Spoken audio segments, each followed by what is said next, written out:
Welcome back to another technical deep dive here in the debug zone. Today, we're tackling a big question and breaking it down with insights from other users. Hopefully, this clears up some misconceptions and helps you get the answer you need.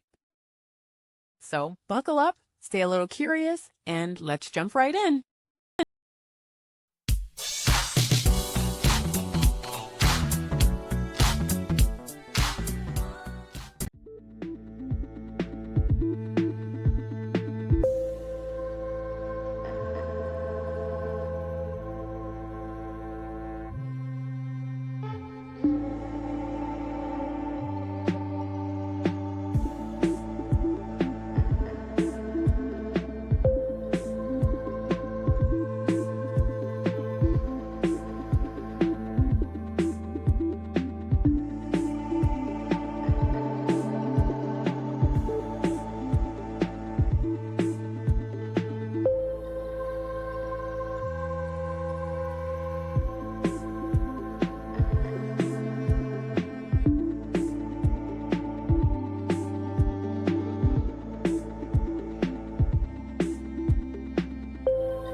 And that's a wrap. I hope you found the answer you were looking for. If you did, take a second to hit that subscribe button. It really helps out. And let me know in the comments which solution worked best for you. See you next time in the debug zone.